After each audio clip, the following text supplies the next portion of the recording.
Madame, Monsieur, bonsoir. Merci de nous rejoindre à la une de l'actualité. Le Premier ministre Ahmadou Yahya a présenté le plan d'action du gouvernement devant les membres du Conseil de la Nation ce matin, avec comme objectif la concrétisation du programme du président de la République Abdelaziz Bouteflika.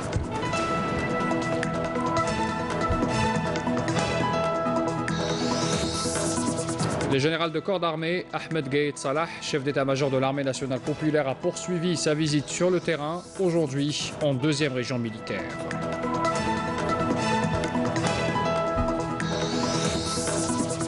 Expiration hier à minuit des délais de dépôt des listes de candidatures au niveau des wilayas dans le cadre des élections locales du 23 novembre prochain. On verra les détails de ces dernières heures de cette opération.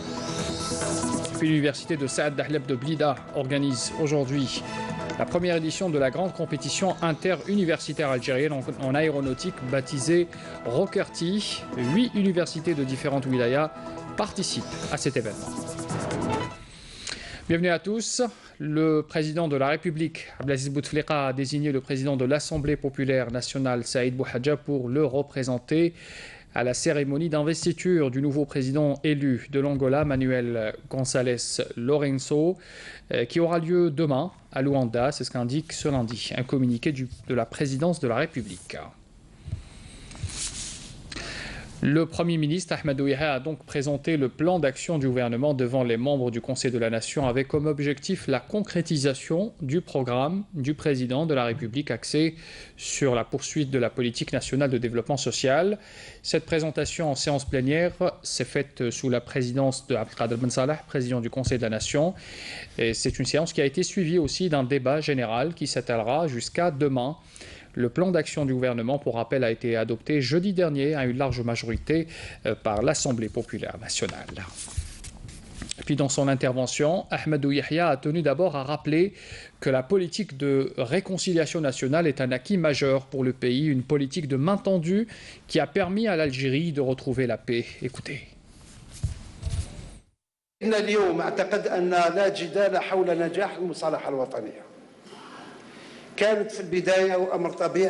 Il n'y a aujourd'hui aucun doute quant à la réussite de la réconciliation nationale, même si au début, ce qui est normal, certaines appréhensions ont été exprimées au sein de la société, avant qu'elles ne soient dissipées suite au retour de la paix et de la sécurité à travers le pays.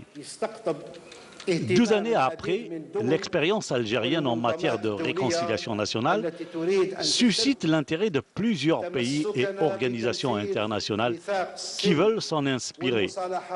J'affirme au nom du gouvernement notre attachement à l'application de la Charte pour la paix et la réconciliation nationale à la lettre et dans son esprit. Je lance un appel à nos enfants égarés pour retourner au sein de leur peuple et leur famille. Et au cas où ils refuseraient la main tendue, l'État les éliminera par la force, ou ils seront jugés et condamnés sévèrement par la force de la loi. J'espère que mon appel sera entendu.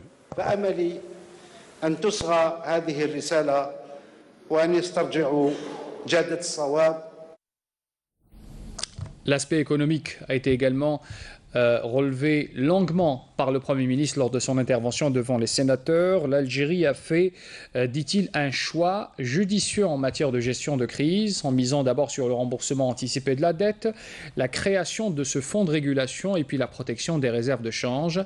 Ahmadou Yahya souligne aujourd'hui que le financement non conventionnel est un impératif pour le bon fonctionnement de l'économie nationale. Écoutez.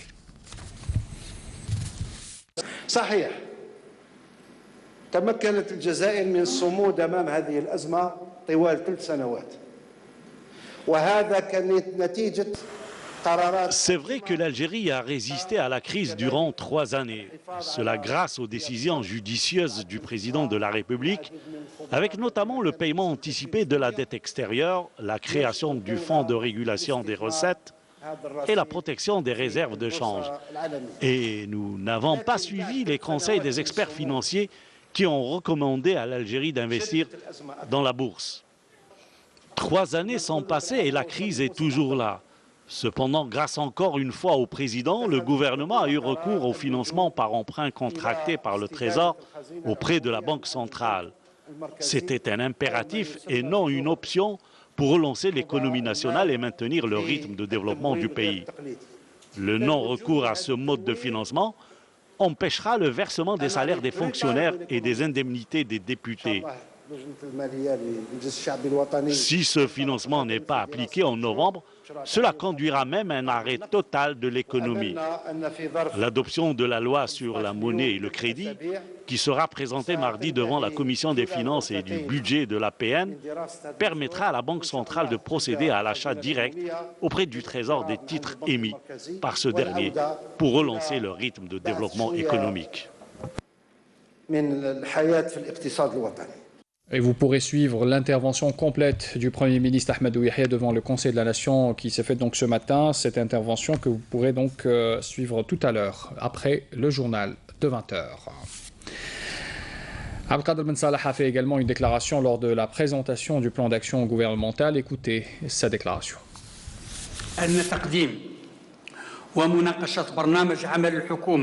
La présentation et la discussion sur le plan d'action du gouvernement qui intervient en cette conjoncture exceptionnelle s'inscrit dans le cadre de l'approche globale de l'État dans sa gestion des affaires, une approche qui stipule que l'Algérie, sous la direction de son Excellence le président de la République Abdelaziz Bouteflika, interagit avec toutes les échéances et rendez-vous de la manière la plus ordinaire grâce à la coordination et à la complémentarité de ces institutions constitutionnelles. Dans l'actualité également, le ministre des Affaires étrangères Abdelkader Ben Salah s'est entretenu à New York avec le sous-secrétaire général des Nations Unies pour la lutte contre le terrorisme, Vladimir Voronkov. C'était en marge de la 72e session de l'Assemblée générale de l'Organisation des Nations Unies. Au cours de cet entretien, le responsable onusien a d'abord loué les efforts de l'Algérie et sa contribution importante dans le domaine de la lutte contre le terrorisme, ainsi que l'excellente coopération qu'elle entretient avec les Nations Unies en la matière. Il a également exprimé le souhait de voir l'expérience de notre pays dans ce domaine précisément, largement donc partagée avec l'ONU, en vue de faire bénéficier les pays qui sont confrontés à cette menace.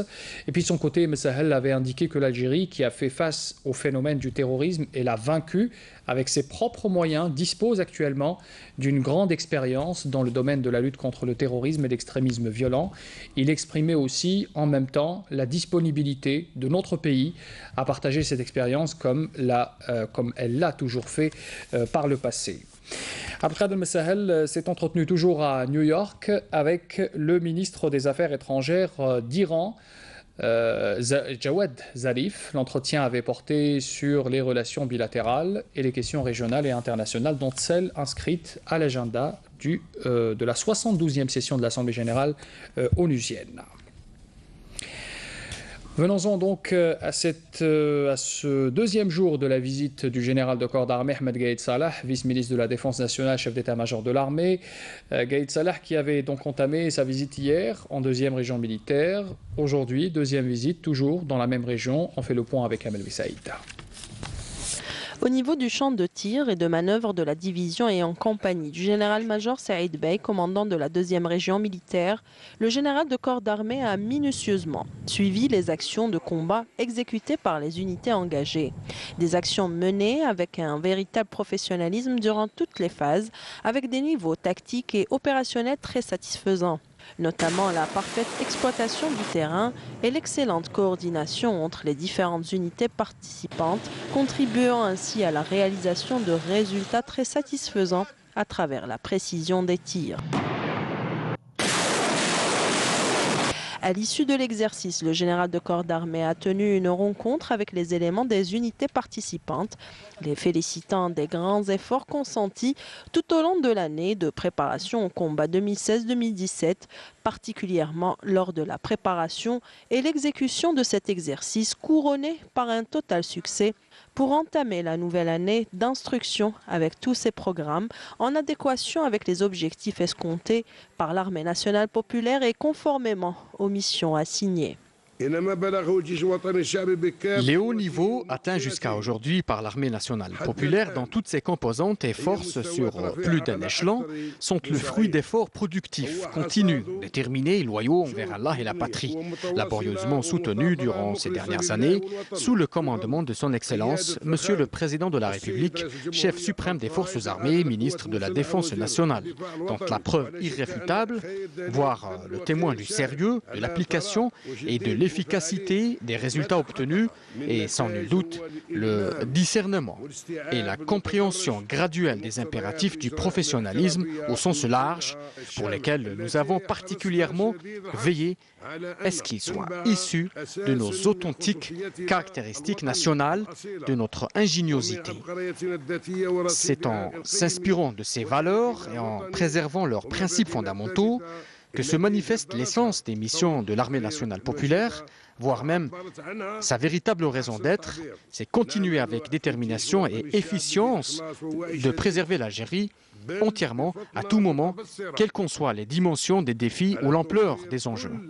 Le général de corps d'armée a mis l'accent sur l'importance de l'exécution de ces exercices tactiques d'évaluation et de tir réel tout au long de l'année de préparation des unités au combat comme étant la méthode la plus efficiente pour évaluer les aptitudes individuelles et collectives à mener les plans tracés. Ce genre d'exercice offre enfin la possibilité de constater les étapes franchies et le degré de leur contribution dans la réalisation des objectifs de développement tracés que nous voulons continuellement, plein d'ambition pour ce qui est meilleur. Le général de corps d'armée a affirmé à la fin de son allocution que l'armée nationale populaire dispose d'hommes capables de relever les défis, quelles qu'en soient les formes, dont l'éradication du fléau, du terrorisme et ce qui en découle en termes de contrebande et de criminalité organisée.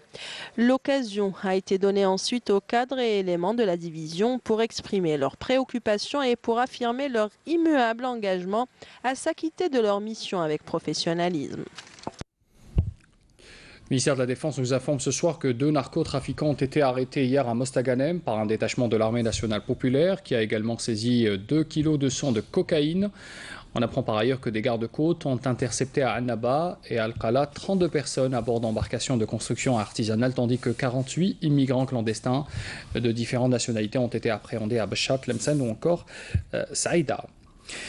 Expiration hier à minuit des délais de dépôt des listes de candidatures au niveau des wilayas dans le cadre des élections de membres de l'Assemblée populaire communale des wilayas le 23 novembre. Vous le savez, les candidats se sont dit satisfaits de l'organisation et des conditions d'accueil. On voit cela dans ce commentaire signé Nakhla Lorbi. Quelques minutes avant l'expiration des délais de dépôt des listes de candidature au niveau des wilayas. La tension est palpable chez les candidats des partis politiques et ceux qui comptent se présenter en liste indépendante. Les uns et les autres se pressent pour fignoler les derniers détails et procéder à une ultime vérification.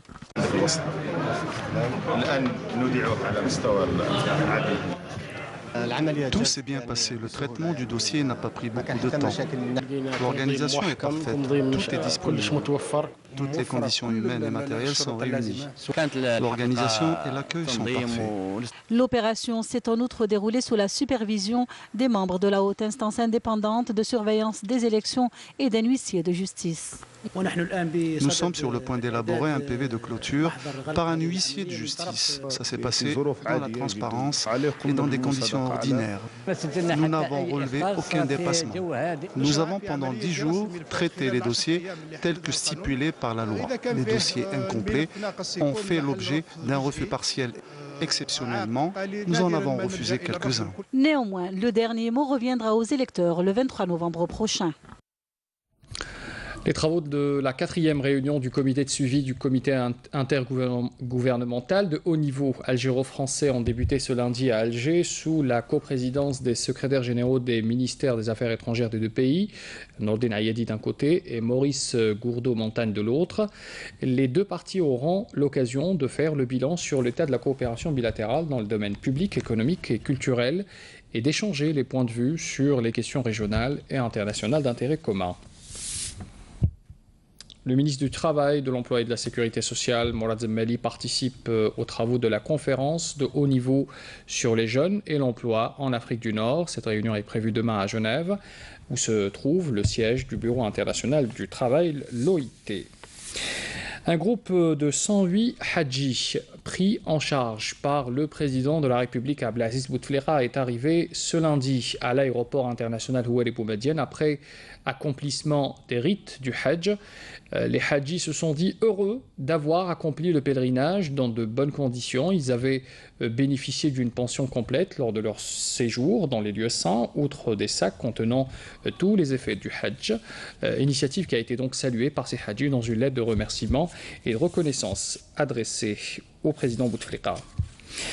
Le ministre de l'Énergie, Mostafa Guitouni, a procédé hier dans la wilaya de Msila à la mise en service de la centrale solaire photovoltaïque de la commune de Ain el-Melh. C'est un projet important d'une capacité de 20 MW. On voit cela en détail avec Nawala Badar. Sonelgaz n'est pas au bord de la faillite. C'est le démenti du ministre de l'Énergie, Mostafa Guitouni, hier à partir de Msila.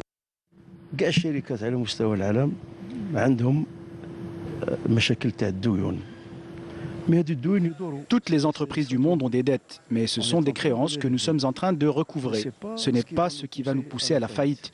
L'entreprise vague pleinement ses missions, mais ce n'est pas pour autant qu'elle ne va pas demander à ses clients de payer leurs dettes. Nous avons donné des facilitations de paiement aux citoyens. Des échéanciers ont été établis avec les entreprises publiques et les dettes seront payées. Les administrations publiques. La visite de Mostafa Guitouni à Msila a été l'occasion pour la mise en service de la centrale solaire photovoltaïque de la commune de Ain el-Melh, située à 120 km au sud-ouest du chef-lieu de la wilaya. D'une capacité de 20 MW, cette centrale solaire est la première du genre dans la capitale du Hodna. Sa réalisation a nécessité la mobilisation d'un investissement de près de 4 milliards de dinars. Sur place, M. Guitouni a appelé à la maîtrise des différents aspects liés aux énergies renouvelables. Avec 20 MW, nous avons gagné 2 300 mètres cubes de gaz. Et il faut savoir que nous nous lancerons dans le solaire lorsque nous nous lancerons dans l'industrie du panneau solaire. Car dans ce domaine, 70% du coût revient aux panneaux. Il faudrait les fabriquer en Algérie.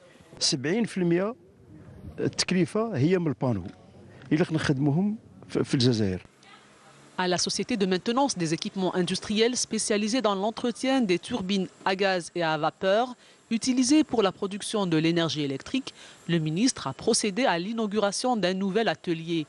Il a, à cette occasion, incité la société à investir les marchés extérieurs, africains notamment. Il considère que l'entreprise est à la hauteur de ce défi, eu égard au succès réalisé à l'échelle nationale. C'est une très grande fierté pour l'Algérie. Et puis, autre chose, elle peut faire les pièces. Elle fait actuellement les pièces de Sonatrach. Tout ce qui est pièces tête de puits, tout ça, c'est au niveau de Sonatrach ici qu'on les fait. Donc, ils ont un contrat avec Sonatrach. Ils font les pièces de Sonelgaz, toutes les centrales de Sonelgaz. Ils font les institutions stratégiques, toutes les pièces des institutions stratégiques et toutes les pièces des cimenteries. Ils les font à ce niveau-là. Donc, c'est un niveau technologique qui est très très haut, avec des méthodes très modernes. هذه حاجة ملموسة منبثقة من البرنامج تاع فخامة الرئيس اللي قال لازم تشجعوا الشبيبة، تشجعوا التكنولوجيا، تحاولوا تجيبوا لو سافوار لا تكنولوجي وموجودين اليوم هنا بالجزائريين. Donc c'est un espoir énorme à travers cette usine que nous sommes capables de rentrer dans la famille de la haute technologie du haut savoir. Cette visite a également été une occasion pour la mise en service du réseau d'alimentation en gaz naturel de 300 foyers au village de Zouaoula, comme elle l'a été pour l'inauguration du nouveau siège de Sonelgaz à Msila. On reste avec l'énergie pour vous dire un mot sur le cours du pétrole qui monte nettement ce lundi. En fin d'échange européen, les investisseurs craignent en ce moment que le référendum du Kurdistan irakien sur son indépendance n'exacerbe les tensions avec la Turquie et ne perturbe donc les exportations de la région. Le baril du Brent, sur lequel le prix du pétrole algérien est indexé, se vend en ce moment à 58,26 $. Il marque une hausse de 1,40 $ par rapport à la clôture de vendredi, avant le week-end international. Le salon de la sous-traitance se tient en ce moment à Annaba, l'occasion de prendre connaissance des dernières technologies permettant d'accompagner le processus industriel et la croissance économique. Il faut savoir que la sous-traitance occupe une place prépondérante dans les activités industrielles dans notre pays. Halimi Aïcha. Voici un exemple de modélisation avec la plus récente technologie 3D. Cet équipement permet de réaliser des objets sur mesure en 3 dimensions, que ce soit à partir d'un modèle conçu par logiciel ou grâce à un scanner spécialisé. L'imprimante 3D offre une solution pratique pour les industriels. Nous avons ce scanner 3D. Il joue un rôle essentiel dans le domaine de l'intégration, c'est-à-dire que grâce à lui, on peut reproduire n'importe quel objet. Le scanner transmet les données du modèle, ce qui permet plus tard aux techniciens de la reproduire sur des machines. Autre domaine qui nécessite de la sous-traitance, la maîtrise de l'électrotechnique pour les transports ferroviaires. Ici, la production consiste en la réalisation de faisceaux électriques pour le tramway. Sur le plan technique, il vient juste après le câblage des avions. C'est-à-dire les normes sont vraiment très exigeantes. Avec les orientations économiques du gouvernement et l'organisation de ce salon, nous pouvons constater que la sous-traitance à Annaba est une réalité. La loi de finances 2017 a apporté des mesures fiscales en faveur des sous-traitants, de même que le Code des marchés publics qui a donné une grande importance à ce domaine. Toute activité industrielle étant fortement liée à l'activité de sous-traitance, elle permet d'accompagner la croissance économique tout en favorisant la création d'emplois et l'amélioration de la qualité. Et le savoir-faire s'acquiert dans les universités, comme celle de Saad Dahlab de Blida, qui a organisé d'ailleurs aujourd'hui la première édition de la grande compétition interuniversitaire algérienne en aéronautique. Elle a été baptisée Rockerty. C'est un challenge et qui fait donc vivre les étudiants une expérience enrichissante en ingénierie mécanique. 8 universités de différentes wilayas y participent à Mali. Donner aux étudiants algériens l'opportunité de se lancer dans une expérience à part entière, dans un esprit compétitif, mais aussi avoir une chance de représenter l'Algérie à l'échelle internationale. Voici l'objectif du lancement de la première édition de la compétition interuniversitaire algérienne en aéronautique. Une idée concrétisée grâce à la diaspora algérienne établie au Canada. L'idée elle est venue parce que j'ai assisté à une compétition internationale aux États-Unis, c'est la Rocketry. Et là, j'ai vu des équipes un peu partout dans le monde. Oui, c'est tout à fait naturel. Et à un moment donné, j'ai trouvé 2 équipes égyptiennes. Et là, la question elle est venue, quand est-ce qu'une équipe algérienne va participer et représenter l'Algérie? Donc, en mon retour, j'ai commencé à contacter mes amis, des professeurs, à travers les universités algériennes, pour organiser une compétition à l'échelle nationale. Moi, j'étais le premier surpris du résultat. Au début, je croyais qu'on allait juste avoir des maquettes pour une première édition, juste avec les maquettes. Et là, les étudiants, ils disaient, on ne va pas arrêter avec les maquettes, on va réaliser les fusées. Et vous avez ici, à peu près, je pense, sur le 8, il y en a 6 prototypes. Qu'est-ce que ça veut dire? Et pendant les 6, sur les 6 prototypes, il y en a au moins 3.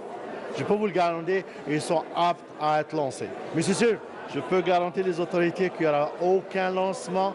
Il faut obtenir les autorisations des autorités compétentes et aussi garantir la sécurité, avoir une équipe solide pour assurer la sécurité.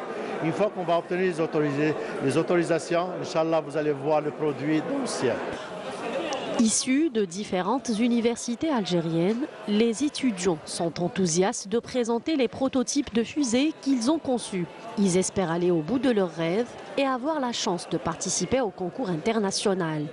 Alors, aujourd'hui, nous avons un résultat, nous sommes très fiers de ce résultat, qui est une fusée qui résiste à toutes les charges. Seulement, nous n'avons pas été autorisés à effectuer le lancement. Nous demandons à toutes les institutions et les autorités compétentes de nous soutenir et de nous autoriser à lancer cette fusée pour hisser encore plus haut les étendards de l'Algérie. Une première expérience qui se restreint donc à la simulation, la réalisation et la validation du concept avec des tests en attendant le lancement. Le drame à Djelfa, le corps sans vie d'un enfant de 2 ans disparu depuis samedi a été retrouvé dans la localité de Sherif par les membres de la gendarmerie nationale. Une enquête a été ouverte dans ce sens. Soumy Azrouali. C'est sur la base d'informations fournies à la brigade de la gendarmerie nationale de la wilaya de Jelfa concernant la disparition d'un enfant de 2 ans que les membres de la gendarmerie nationale se sont aussitôt dépêchés sur les lieux. Ici, à la localité de Charef, les habitants sont consternés. Nous avons été informés de la disparition d'un enfant de 2 ans qui habite dans le village de Teouzra dans la localité de Charef. L'enfant a été porté disparu samedi dernier à 17 h. Une patrouille s'est aussitôt rendue sur les lieux et tous les moyens humains et techniques ont été mis à la disposition des éléments de la gendarmerie nationale, dont la brigade canine. Et en un temps record, nous avons retrouvé le corps sans vie de l'enfant à l'intérieur d'une bâche d'eau appartenant à son oncle. La première étape des recherches d'une durée de 13 heures qui s'est effectuée dans la forêt de Charef s'est avérée infructueuse. Et l'hypothèse de l'enlèvement a été avancée, mais après avoir poursuivi les recherches, le corps sans vie de l'enfant a été retrouvé noyé dans la bâche d'eau de son oncle.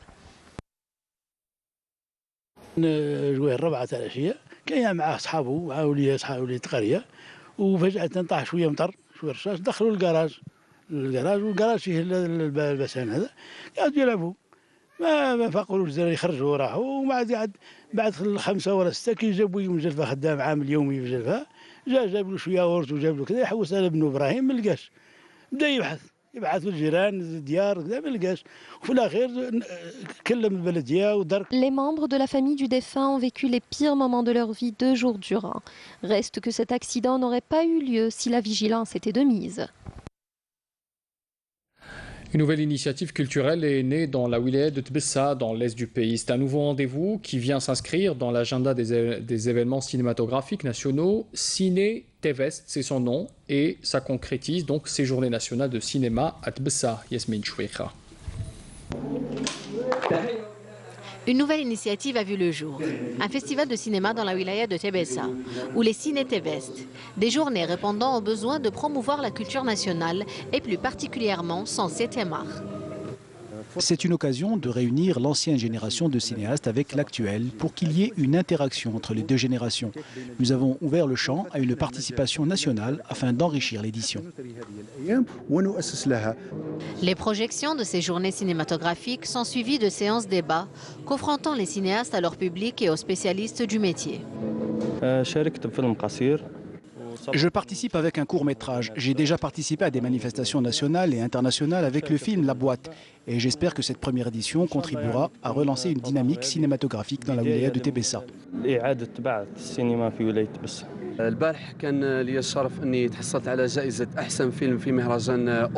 Hier, j'ai eu la chance de décrocher le prix du meilleur film au Festival international d'Auburn à Sydney, en Australie.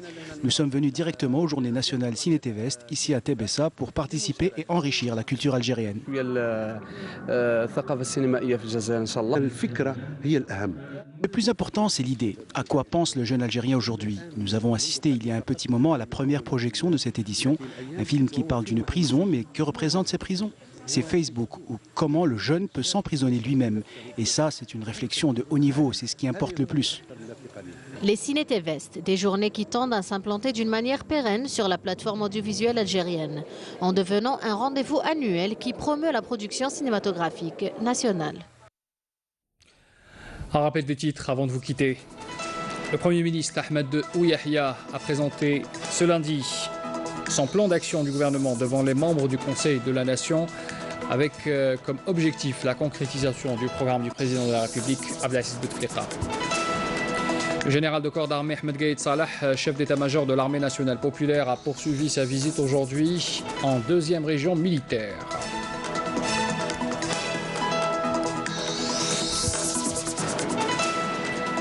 Expiration hier à minuit des délais de dépôt des listes de candidatures au niveau des wilayas dans le cadre des élections locales du 23 novembre prochain.